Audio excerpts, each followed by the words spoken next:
السلام علیکم ورحمۃ اللہ وبرکاتہ۔ ان الحمد للہ نحمده ونستعینه ونستغفره ونعوذ باللہ من شرور انفسنا ومن سیئات اعمالنا من يهده الله فلا مضل له ومن يضلل فلا هادي له وأشهد أن لا إله إلا الله وحده لا شريك له وأشهد أن محمدا عبده ورسوله يا أيها الذين آمنوا اتقوا الله حق تقاته ولا تموتن إلا وأنتم مسلمون يا أيها الناس اتقوا ربكم الذي خلقكم من نفس واحدة وخلق منها زوجها وبث منهما رجالا كثيرا ونساء واتقوا الله الذي تساءلون به والأرحام إن الله كان عليكم رقيبا يا أيها الذين آمنوا اتقوا الله وقولوا قولا سديدا يصلح لكم أعمالكم ويغفر لكم ذنوبكم ومن يطع الله ورسوله فقد فاز فوزا عظيما أما بعد فإن خير الحديث كتاب الله وخير الهدي هدي محمد صلى الله عليه وسلم وشر الأمور محدثاتها وكل محدثة بدعة وكل بدعة ضلالة وكل ضلالة في النار۔ اعوذ باللہ السمیع العلیم من الشیطان الرجیم بسم اللہ الرحمن الرحیم۔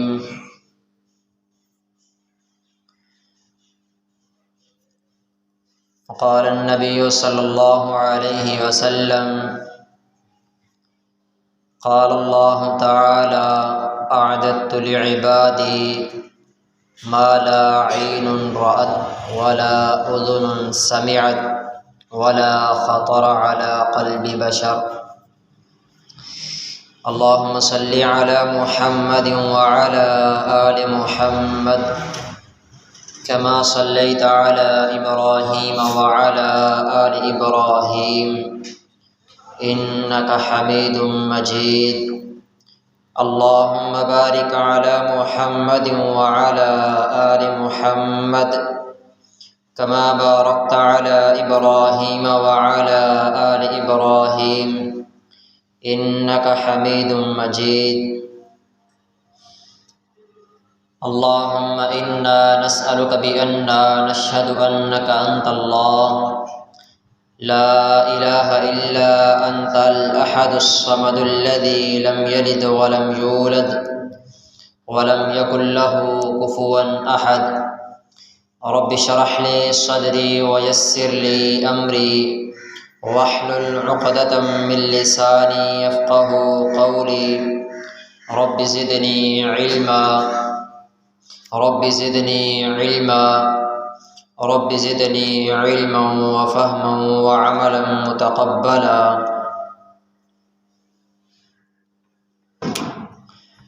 ہر قسم کی حمد و ثنا اللہ رب العزت کی ذات اقدس و اطہر کے لیے خاص ہے، جو تمام کائنات کو پیدا کرنے والا، رزق دینے والا، اولاد دینے والا ہے۔ درود و سلام امام کائنات، امام الانبیاء، سید الاولین والآخرین، امام المجاہدین محمد الرسول اللہ صلی اللہ علیہ وسلم کی ذات اقدس و اطہر کے لیے خاص ہیں۔ محترم سامعین، پہلے بھی ہم 3 جمعات مسلسل اسی موضوع پر پڑھا چکے ہیں، اور اب یہ 4تھا جمعہ ہے اسی موضوع کے اوپر، اور ساتھ انشاءاللہ ایک اور موضوع کی بھی آخر میں وضاحت کریں گے، اس کی اہمیت اور فضیلت پر بھی بات کریں گے۔ تو سب سے پہلے تو ہم پچھلے موضوع کو ہی آگے چلاتے ہیں کہ اللہ تعالی نے ہمیں جو کام سونپے ہیں دنیا کے اندر رہتے ہوئے، جو اللہ تعالی نے ہماری ذمہ داری لگائی ہے، وہ کام ہم کریں گے تو ہمیں جنت ملے گی۔ وہ ایسے کون سے اعمال ہیں کہ اس ایک چھوٹے سے عمل کو کرنے سے اللہ تعالی ہم کو جنت کا داخلہ نصیب کریں گے۔ ویسے تو جتنے بھی نیک اعمال ہیں وہ ہم کریں تو جنت ملے گی ہی آخر میں، لیکن یہ چھوٹے چھوٹے اعمال ایسے ہیں کہ چھوٹا سا عمل کرنے کے بدلے میں بھی رسول اللہ صلی اللہ علیہ وسلم نے ہمیں جنت کی بشارت دی ہے کہ یہ اگر تم فلاں کام کر لو تو تم جنت میں چلے جاؤ گے، جنت کا داخلہ تمہیں مل جائے گا۔ تو پہلے بھی ہم اس موضوع کے اوپر بات کر چکے ہیں، جیسے کہ میں نے پہلے بھی آپ کو بتلایا، تو آج بھی انشاءاللہ ہم بات کرتے ہیں۔ سب سے پہلے تو ہم بات کریں گے مؤذن کے بارے میں کہ مؤذن کی کیا فضیلت ہے۔ رسول اللہ صلی اللہ علیہ وسلم نے ارشاد فرمایا، حضرت عبداللہ بن عمر رضی اللہ تعالی عنہما اس حدیث کے راوی ہیں، حدیث سنن ابن ماجہ کے اندر، فرمایا رسول اللہ صلی اللہ علیہ وسلم نے، من اذن ثنتی عشرۃ سنۃ، فرمایا رسول اللہ صلی اللہ علیہ وسلم نے کہ جس آدمی نے دنیا کے اندر رہتے ہوئے 12 سال اذان دی، مسلسل 12 سال وہ اذان دیتا رہا، من اذن ثنتی عشرۃ، جس نے بھی 12 سال اذان دی، وجبت لہ الجنہ، تو اس آدمی کے لیے جنت واجب ہو جاتی ہے۔ یہ مؤذن کی فضیلت ہے، اور ساتھ ہی فرمایا کہ اللہ تعالی اسے ہر روز کی جو 5 اذانیں دے گا، ہر روز اس کے 60 نیکیاں بڑھائی جائیں گی، اور ہر اقامت کے بدلے میں اسے 30 گنا اس کے معاف کیے جائیں گے۔ یہ مؤذن کی فضیلت ہے۔ اسی طرح رسول اللہ صلی اللہ علیہ وسلم نے ارشاد فرمایا کہ قیامت کے دن مؤذن جو آدمی ہوگا اس کی گردن تمام لوگوں سے زیادہ لمبی ہوگی، سب لوگوں سے زیادہ اونچا ہوگا وہ آدمی، تو یہ بھی ایک مؤذن کی فضیلت ہے۔ اور اسی طرح رسول اللہ صلی اللہ علیہ وسلم نے ارشاد فرمایا، اگر تم لوگوں کو اس بات کا پتہ چل جائے کہ اذان دینے کی فضیلت کیا ہے، اذان دینے کا ثواب کتنا ہے، اور پہلی صف کے اندر کھڑے ہو کر جماعت کے ساتھ نماز ادا کرنے کا کتنا اجر ہے، تو تم لوگوں کو اس کام کے لیے قرآن اندازی کرنی پڑے کہ اذان کس نے دینی ہے اور پہلی صف میں کس نے کھڑا ہونا ہے۔ اتنی زیادہ اس کی فضیلت ہے کہ لوگوں کو اس کے اجر و ثواب کا پتہ چل جائے کہ کتنا زیادہ اس کا ثواب ہے، اندازہ لوگوں کو ہو جائے اس بات کا، تو پھر تم لوگوں کے پاس قرآن اندازی کے علاوہ کوئی اور چارہ نہیں بچے گا کہ کس آدمی نے پہلی صف میں کھڑا ہونا ہے اور کس آدمی نے اذان پڑھنی ہے۔ اتنی زیادہ اس کی فضیلت ہے، تو اس فضیلت سے ہم بہت زیادہ محروم ہیں۔ ہماری ہمیشہ یہ کوشش ہوتی ہے کہ پہلی صف کو چھوڑ کر پیچھے ہی ہم کھڑے ہو جائیں۔ تو میں یہ تمام بھائیوں سے کہنا چاہوں گا کہ جب آپ مسجد میں آئیں تو کوشش کیا کریں کہ آپ پہلی صف کے اندر ہی آپ کو جگہ ملے، پہلی صف کے اندر آپ آ کر بیٹھیں، اور دوسرا کام جسے کیا جائے گا تو جنت ملے گی، یہ خاص طور پر عورتوں کے لیے ہے، کیونکہ عورتیں بھی ہمارے معاشرے کا حصہ ہیں، ہماری مائیں بھی ہیں، ہماری بہنیں بھی ہیں، ہماری بیٹیاں بھی ہیں، وہ ساری کی ساری اسلام کے احکامات پہ کے اوپر عمل کرتی ہیں، تو ان لوگوں کے لیے بھی فضیلت ہے۔ حضرت ابو ہریرہ رضی اللہ تعالی عنہ فرماتے ہیں، قال رسول اللہ صلی اللہ علیہ وسلم، اللہ کے پیارے پیغمبر صلی اللہ علیہ وسلم نے ارشاد فرمایا، اذا صلت المرأة خمسها، جو کوئی بھی عورت 5 نمازیں روزانہ پڑھتی ہے، وصامت شہرها، جب رمضان کا مہینہ آتا ہے تو سارے مہینے کے وہ روزے بھی رکھتی ہے، وحصنت فرجها، اپنی شرمگاہ کی حفاظت بھی کرتی ہے، جائز جگہ پہ ہی استعمال ہوتی ہے، تو فرمایا وَأَطَاعَتْ بَعْلَهَا، یہ دو کام کرنے کے بعد وہ اپنے خامد کی بھی اطاعت گزار ہو، اپنے خامد کا کہنا مانے،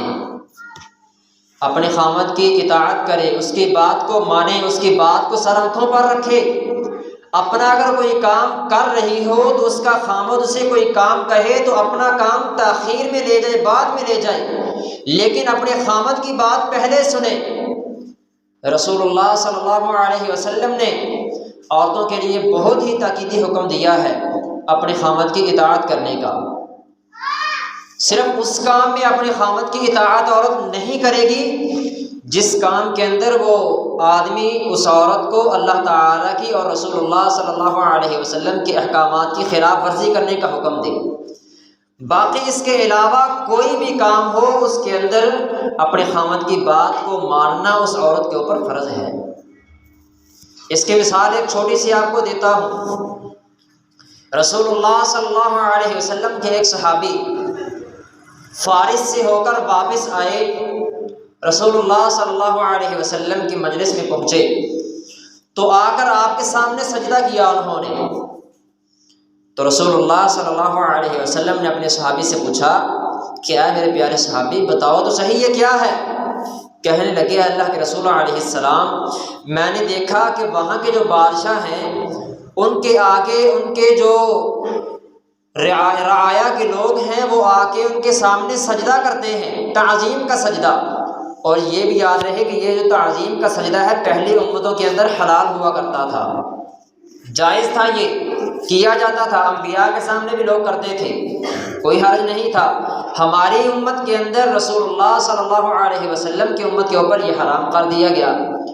تو اس صحابی نے ان لوگوں کو دیکھا تو اس صحابی نے کہا کہ میں نے سمجھا، میں نے اس بات سے قیاس کیا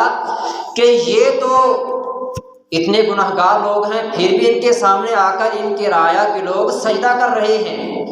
اور اس سجدے کے سب سے زیادہ حقدار تو آپ اللہ کے رسول علیہ السلام ہیں جو اللہ تعالیٰ کے پیغمبر ہیں، تو اس لیے میں نے چاہا کہ میں آپ کے سامنے سجدہ کروں۔ تو رسول اللہ صلی اللہ علیہ وسلم نے ارشاد فرمایا کہ اللہ تعالیٰ کے سوا کسی کے سامنے سجدہ کرنا جائز نہیں ہے، ہاں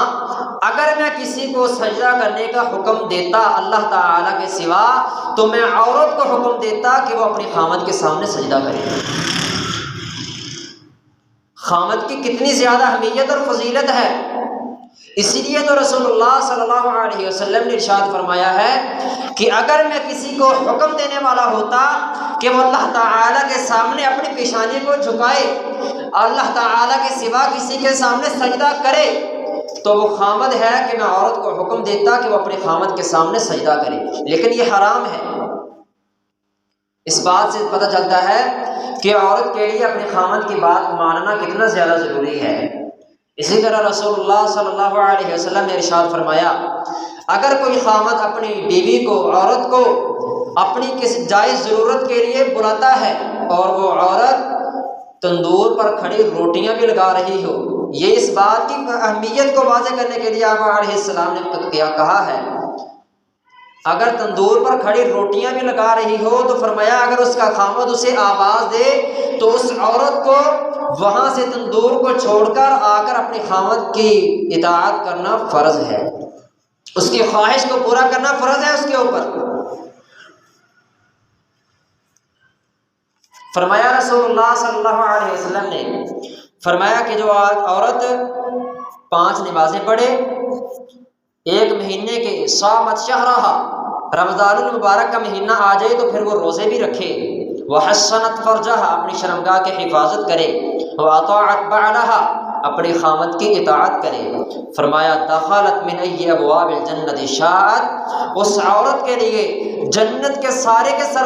دروازے کھول دیے جاتے ہیں اور اسے کہا جاتا ہے کہ ان دروازوں میں سے جس دروازے سے تیرا دل چاہے جنت میں داخل ہو جا۔ جنت کے 8 دروازے ہیں۔ فرمایا کہ اس عورت کو یہ کہا جائے گا کہ جنت کے اندر تجھے جانے کے لیے جو بھی راستہ پسند ہے اسی راستے سے جنت کے اندر داخل ہو جا۔ تو یہ عورت جو یہ کام کرے گی تو اس عورت کے لیے بھی جنت کی بشارت ہے۔ اسی طرح دوسرا کام آج کا جو ہم کریں گے تو جنت ہمیں ملے گی۔ رسول اللہ صلی اللہ علیہ وسلم سے حضرت عبداللہ بن عباس رضی اللہ عنہما نے سنا، کہتے ہیں سمعت رسول اللہ صلی اللہ علیہ وسلم، میں نے اللہ کے پیارے پیغمبر علیہ السلام سے سنا، فرمایا یقول عینان لا تمسہما النار، دنیا کے اندر 2 آنکھیں ایسی ہیں کہ جن کو آگ نہیں چھوئے گی، جہنم کی آگ ان کو چھو نہیں سکتی۔ یعنی مطلب کیا ہے؟ جہنم کی آگ نہیں چھوئے گی، مطلب یہ ہے کہ وہ جنت میں جائیں گے۔ وہ کون سی 2 آنکھیں ہیں؟ فرمایا عین بکت من خشیت اللہ، ایسی آنکھ جو اللہ تعالیٰ کے ڈر سے بہہ پڑی، جس آنکھ سے اللہ تعالیٰ کے ڈر سے آنسو نکل آئے۔ جو آدمی اللہ تعالیٰ کے سامنے کھڑا ہوا تو وہ ڈر گیا، فرمایا کہ وہ آدمی جنت کے اندر چلا جائے گا۔ وَأَمَّا مَنْ خَافَ مَقَامَ رَبِّهِ جَنَّتَانِ، اللہ تعالیٰ نے سورۃ الرحمن کے اندر ارشاد فرمایا کہ جو بھی اللہ تعالیٰ کے سامنے کھڑا ہونے سے ڈر گیا، وَأَمَّا مَنْ خَافَ مَقَامَ رَبِّهِ جَنَّتَانِ، جو بھی اللہ تعالیٰ کے سامنے کھڑا ہونے سے ڈر گیا اس آدمی کے لیے 2 جنتیں ہوں گی، 2 جنتوں کے اندر اللہ تعالیٰ اسے داخل کرے گا۔ اسی طرح دوسری آنکھ جس کے اوپر جہنم کی آگ حرام ہے، فرمایا وعین باتت تحرس فی سبیل اللہ، ایسی آنکھ جو اللہ تعالیٰ کے راستے کے اندر پہرا دینے کے لیے جاگتی ہے۔ بارڈر کے اوپر کھڑے ہو کر ہمارے فوجی جوان پہرا دیتے ہیں، ہمارے ملک کی حفاظت کرتے ہیں۔ اسی طرح مجاہدین جو کفار کے خلاف برسر پیکار ہوں، ان کے خلاف میدانوں میں ڈٹ کر کھڑے ہوئے ہوں، وہ پہرا دے رہے ہوں، تو فرمایا رسول اللہ صلی اللہ علیہ وسلم نے ایک آنکھ جو اللہ تعالیٰ کے راستے کے اندر کھڑی ہو کر پہرا دیتی ہے، اس آنکھ کے اوپر اللہ تعالیٰ نے جہنم کی آگ کو حرام کر دیا ہے، وہ آدمی جنت کے اندر چلا جائے گا۔ تیسرا کام اگر ہم کریں گے تو جنت ملے گی۔ فرمایا رسول اللہ صلی اللہ علیہ وسلم نے، حدیث کو بیان کرنے والے حضرت ابو ہریرہ رضی اللہ تعالی عنہ فرماتے ہیں رسول اللہ صلی اللہ علیہ وسلم نے ارشاد فرمایا من عاد مریضا او زار اخا له فی اللہ، جس نے کسی مریض کی عیادت کی یا اپنے کسی بھائی کی اس کو دیکھنے کے لیے، اس کی زیارت کرنے کے لیے وہ اپنے گھر سے نکلتا ہے، خالصتاً اس کے دل کے اندر یہ بات ہوتی ہے کہ میں اپنے اس دین کے بھائی سے جا کر ملاقات کروں گا اللہ تعالیٰ کی ذات کے لیے، اس کا خاص خونی رشتہ دار بھائی بھی نہیں ہے، بلکہ یہ اس کے درمیان جو رشتہ ہے صرف دین اسلام کا رشتہ ہے، اسلام کی وجہ سے یہ ایک دوسرے کے دوست ہیں اور بھائی ہیں، اور اسی رشتے کی ناطے سے یہ آدمی اللہ تعالیٰ کی محبت کی وجہ سے اس آدمی سے ملنے کے لیے گھر سے نکلتا ہے، جاتا ہے۔ تو فرمایا رسول اللہ صلی اللہ علیہ وسلم نے ناداہ مناد، اس آدمی کو ایک آواز دینے والا آواز دیتا ہے ان طبت و طاب ممشات و تبوأت من الجنت منزلا، فرمایا کہ ایک فرشتہ اسے آواز دیتا ہے اور کہتا ہے کہ تو خوش ہو جا، تیرا ان نیک کاموں کے لیے چلنا نہایت عمدہ ہے، نہایت ہی عمدہ ہے تیرے یہ چل کر جانا، اور فرمایا کہ تو نے اپنا ٹھکانہ جنت میں بنا لیا ہے۔ ایک اور حدیث کے اندر وضاحت ہے کہ یہ آدمی جا رہا ہوتا ہے اپنے بھائی کی زیارت کرنے کے لیے، کسی اور کام سے نہیں جا رہا، راستے کے اندر ایک فرشتہ آ جاتا ہے انسانی شکل کے اندر، وہ آ کر اس سے پوچھتا ہے بھائی کہاں جا رہا ہے؟ کہتا ہے میں فلاں شہر کے اندر جا رہا ہوں، فلاں بستی کے اندر جا رہا ہوں۔ کس لیے؟ میں اپنے ایک بھائی سے ملنے کے لیے جا رہا ہوں، اس سے مجھے محبت ہے۔ وہ فرشتہ پھر پوچھتا ہے آپ وہاں پہ کوئی کام کرنے کے لیے تو نہیں جا رہے؟ شاید آپ کو وہاں پہ کوئی کام ہو، آپ نے سوچ لیا میں کام کروں گا پھر اس سے بھی مل لوں گا۔ کہنے لگا نہیں، مجھے صرف اور صرف اسی سے ملنے کے لیے جانا ہے، اپنے گھر سے میں صرف اس ارادے سے نکلا ہوں کہ میں اپنے اس دین کے بھائی سے جا کر ملوں گا، ملاقات کروں گا اور واپس آ جاؤں گا۔ تو فرمایا رسول اللہ صلی اللہ علیہ وسلم نے کہ وہ فرشتہ اسے کہتا ہے کہ تو پھر خوشخبری ہے تیرے لیے کہ تیرے لیے جنت ہے، میں اللہ تعالیٰ کا فرشتہ ہوں، تیرے لیے اللہ تعالیٰ نے جنت تیار کی ہے۔ اپنے بھائی سے خالصتاً اللہ تعالیٰ کی رضا کے لیے ملنے کے لیے جانا گھر سے، یہ جنت میں جانے کا سبب ہے۔ آج ہمیں بھی چاہیے کہ ہمارے جو بھائی ہیں، دین کے بھائی، دین کا رشتہ ہمارے درمیان، ہمیں بھی ان سے ملنے کے لیے جانا چاہیے تاکہ ہم بھی جنت کے راستوں کے وارث بن جائیں، جنت کے اندر جانے والے بن جائیں۔ اسی طرح ایک اور کام، آخری کام جو میں آج کو آپ کو بتلانے لگا ہوں، دین کا علم حاصل کرنا، اور یہی بات ہے جس کا میں نے پہلے ذکر کیا تھا کہ اس کی اہمیت اور اس کی فضیلت بھی بیان کروں گا آخر میں۔ دین کا علم، رسول اللہ صلی اللہ علیہ وسلم نے ارشاد فرمایا کہ من یرد اللہ بہ خیرا یفقہہ فی الدین، جس آدمی کے ساتھ اللہ تعالیٰ خیر اور بھلائی کا ارادہ کرتے ہیں، اللہ تعالیٰ جس آدمی کے ساتھ چاہتے ہیں کہ اسے خیر کے راستے پر چلا دیں، اس کے ساتھ ہمیشہ اچھا ہو، بھلا ہو اس آدمی کا، تو اللہ تعالیٰ اس آدمی کو دین کی سمجھ عطا کر دیتے ہیں۔ اسی طرح اللہ تعالیٰ نے قرآن مجید کے اندر ارشاد فرمایا انما یخشی اللہ من عبادہ العلماء، اللہ تعالیٰ سے صحیح معنوں میں ڈرنے والے لوگ اللہ تعالیٰ کے علم کو حاصل کرنے والے لوگ ہیں، علماء ہیں۔ دین کا علم حاصل کرنا بہت ہی اہمیت کا حامل ہے۔ فرمایا رسول اللہ صلی اللہ علیہ وسلم نے طلب العلم فریضۃ علی کل مسلم، ہر ایک مسلمان کے اوپر جو اپنے آپ کو مسلمان کہلواتا ہے، جو کہتا ہے کہ میں مسلمان ہوں، طلب العلم فریضۃ علی کل مسلم، وہ یاد رکھے کہ ہر مسلمان کے اوپر دین کا علم حاصل کرنا فرض ہے۔ دین کا علم حاصل کرنا ہر مسلمان کے لیے فرض ہے، لیکن آج ہمارے معاشرے کے اندر علماء بہت زیادہ کم ہیں۔ ہمارے معاشرے کے اندر دین کا علم اتنا زیادہ کم ہے، اتنا زیادہ کم ہے کہ ہم میں سے اکثر لوگ جو ہیں بوڑھے بھی ہو جاتے ہیں تو ان کو پتہ نہیں ہوتا کہ غسل جنابت کیسے کیا جاتا ہے، یہ بھی علم نہیں ہوتا۔ ان کو یہ پتہ نہیں ہوتا کہ تیمم کیسے کیا جاتا ہے، تیمم ہم نے کرنا کیسے ہے، وضو کے طریقے کا پتہ نہیں ہوتا، میت کو غسل دینے کا نہیں پتہ ہوتا،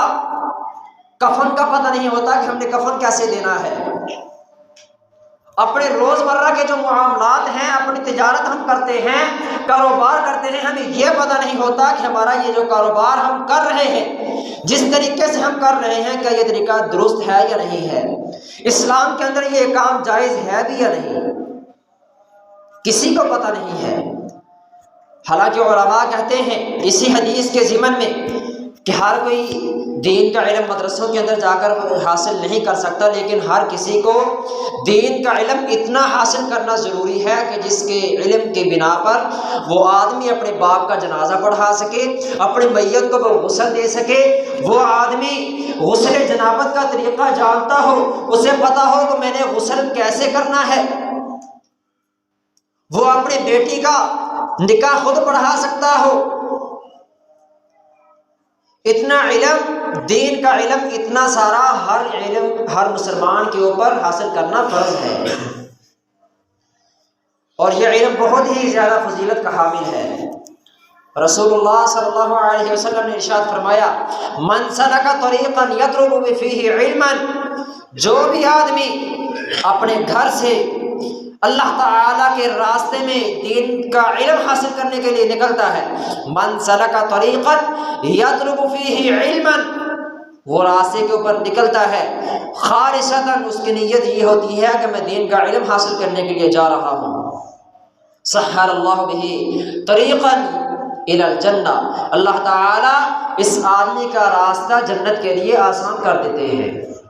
اسی طرح رسول اللہ صلی اللہ علیہ وسلم نے ارشاد فرمایا، جامع ترمذی کی صحیح حدیث، فرمایا کہ جو آدمی اپنے گھر سے دین کا علم حاصل کرنے کے لیے نکلتا ہے،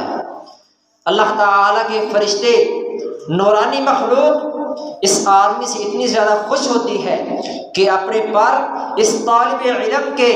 پیروں کے تلے بچھا دیتے ہیں، اس آدمی سے خوش ہو کر کہ یہ آدمی دین کا علم حاصل کرنے کے لیے اللہ تعالیٰ کے راستے کی طرف جا رہا ہے۔ خوش ہو کر اس آدمی سے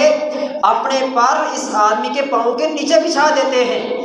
یہی پر بس نہیں ہے، بلکہ فرمایا کہ اللہ تعالیٰ کی جتنی بھی مخلوق ہے وہ ساری کی ساری اس کے لیے دعائیں مغفرت کرتی ہے،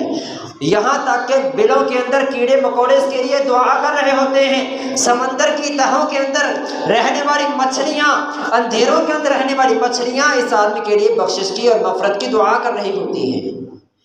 جو آدمی اپنے گھر سے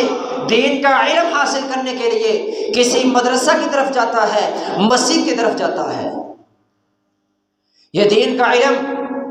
بہت زیادہ فضیلت کا حامل ہے، لیکن آج ہم نے اسے بالکل ہی چھوڑ رکھا ہے۔ ہم نے سمجھا ہے کہ ہمارے بچے سکول کا علم پڑھیں گے، دنیاوی علم پڑھیں گے تو وہ کامیاب ہو سکیں گے۔ میرے محترم بھائیوں، یہ جو ہم دنیاوی علم پڑھا رہے ہیں اپنے بچوں کو، یہ دنیا کے اندر ہی رہ جائے گا، یہ دنیا کے اندر ہی کام آنا ہے آپ کو، اور یہ صرف یہ بچوں کے لیے ہم اپنے بچوں کو علم نہیں دے رہے، یہ ایک ہنر ہوتا ہے۔ یہ جو ہم بچوں کو پڑھاتے ہیں کالج کے اندر، یونیورسٹی کے اندر، یہ ایک ہنر ہوتا ہے، علم نہیں ہوتا۔ یہ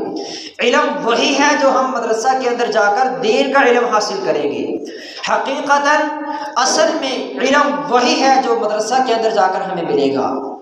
اور آج اسی علم سے ہم محروم ہیں۔ ہمارے بچے مدرسے کے اندر جانے کے لیے تیار نہیں ہیں۔ ہم نے اپنے بچوں کو صرف یہی سمجھایا ہے کہ آپ دنیاوی علم پڑھیں گے، کتابیں پڑھیں گے، ان کو رٹا لگائیں گے، آپ کو ڈگری ملے گی، آپ نوکری کے اوپر لگیں گے، یہی آپ کے لیے کامیابی ہے۔ لیکن ہم اپنے بچوں کو یہ بتانا بھول گئے کہ ہمارے لیے اصل کامیابی کا ضامن دین کا علم ہی ہے۔ اپنے بچوں کو دین کا علم سکھائیں گے